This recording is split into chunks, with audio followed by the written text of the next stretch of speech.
আসসালামু আলাইকুম সবাইকে।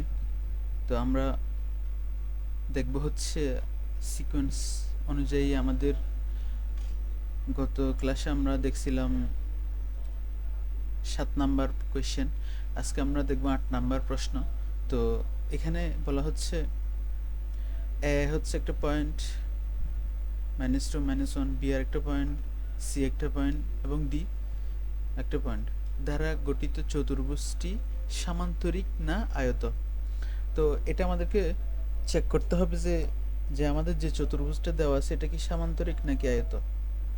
তো প্রথমত আমরা সবার শুরুতে একটা কাজ করব, সেটা হলো আমাদের এই যে আহ, একটা আমরা কোঅর্ডিনেট সিস্টেম আঁকলাম, কার্তেশীয় স্থানাঙ্ক সিস্টেম ব্যবস্থা, X X prime Y Y prime. Then হচ্ছে আমরা যদি পয়েন্টগুলো গ্রাফে এঁকে ফেলি, দেন আমরা চিত্রটা হচ্ছে এভাবে পাচ্ছি আর কি, এ বি সি ডি। তো দেখতে মনে হচ্ছে যে এটা আসলে একটা সামান্তরিক হবে। তো তারপরেও আমরা চেক করে দেখব যে আমরা তো এগুলো জানি, ডিস্টেন্স বের করার সূত্রগুলো আমরা পড়ে এসেছি অনেকবার।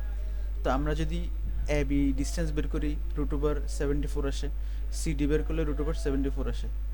এরপর হচ্ছে আমরা এ ডি √10, বি সি √10। তাহলে আমরা যে বৈশিষ্ট্যটা দেখতে পাচ্ছি, পরস্পর দুটি বাহু সমান, পরস্পর দুটি বাহু সমান। তো আমরা যদি লিখি আর কি, আমরা যদি লিখি এখানে বাহুদ্বয়ের ক্ষেত্রে আমাদের যেটা হয়েছে A B equal C D, আবার একইভাবে A D equal B C. তো আমাদের আয়ত এবং সামান্তরিকের প্রথম কন্ডিশন ছিলই হচ্ছে পরস্পর বিপরীত বাহুদ্বয় কী হবে, সমান হবে। তাহলে আমাদের প্রথম কন্ডিশনটা মানছে। এরপর আমরা কর্ণ চেক করব।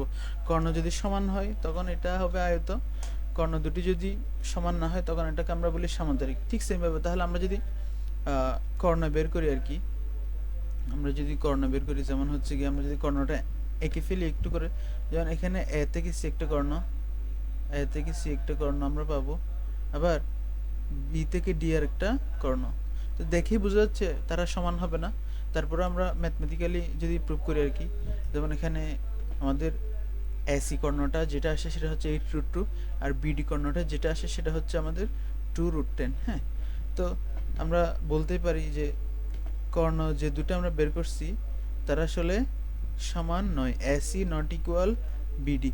দ্যাট মিনস কর্ণ দুটি কি নয়, সমান নয়।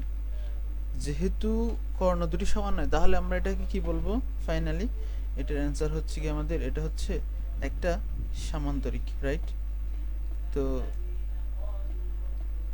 এরপরে আমরা 9 নাম্বার কোয়েশ্চেনটা দেখব। এখানে বলা হচ্ছে যে আমাদের প্রশ্নের মধ্যে এ একটা পয়েন্ট 10,5, বি একটা পয়েন্ট 7,6, সি একটা পয়েন্ট, তিনটা পয়েন্ট দেওয়া আছে। বিন্দুগুলোর মধ্যে কোনটি, পি একটা পয়েন্ট দেওয়া আছে 3, -2 এর সবচেয়ে নিকটবর্তী ও কোনটি সবচেয়ে দূরবর্তী। তার মানে এখানে বুঝতে হবে, এখানে বোঝাটা দরকার হচ্ছে, মনে করো কথার কথা এখানে একটা এ পয়েন্ট আমরা নিলাম, আরেকটা বি পয়েন্ট, আরেকটা সি পয়েন্ট। এখানে কথার কথা পি বিন্দু আছে, হ্যাঁ, এটা এটা বি, এটা সি। তো বললো যে তুমি এ থেকে পি পর্যন্ত ডিস্টেন্স নাও, এরপর বি থেকে পি পর্যন্ত নাও, এরপরে সি থেকে পি পর্যন্ত ডিস্টেন্স নাও, মানে তাদের মাঝখানের দূরত্ব তুমি নাও। এরপরে চেক করে দেখো যে কে সবচাইতে কাছাকাছি আছে এবং তথা নিকটবর্তী আছে, এবং কে সবচাইতে দূরবর্তী আছে তথা দূরে আছে। তাহলে আমরা তাহলে একদম ইজিলি ডিস্টেন্সের সূত্রগুলো আমরা ইউজ করব। যেমন তাহলে পি একটা পয়েন্ট দেওয়া আছে, এ পয়েন্টটা দেওয়া আছে, তাহলে পি এর ডিস্টেন্সটা বের করছি আমরা √98, পি বি বের করছি √80। তোমরা এগুলো করতে পারবে ইজিলি, কারণ আমরা সূত্রগুলো অনেকবার করছি ডিস্টেন্সের। তারপর পিসি বের করছি। হ্যাঁ, তাহলে আমাদের তিনটা ডিস্টেন্সের মধ্যে সবচেয়ে বেশি কে, সবচেয়ে বেশি হচ্ছে আমাদের পি এ ডিস্টেন্সটা। এই যে আমাদের সবচেয়ে বেশি হচ্ছে পি এ ডিস্টেন্স, মানে √98 এই ভ্যালুটা সবচেয়ে বেশি। হ্যাঁ, তাহলে আমি কি বলতে পারি, পি থেকে পি থেকে এ বিন্দুটি সবচাইতে দূরবর্তী, রাইট?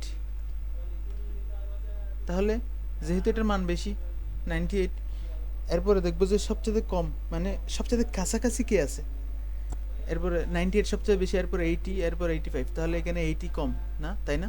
তাহলে আমি কি বলতে পারি, যেহেতু এই √80 এই মানটা সবচেয়ে কম, তাহলে পি থেকে বি বিন্দুটি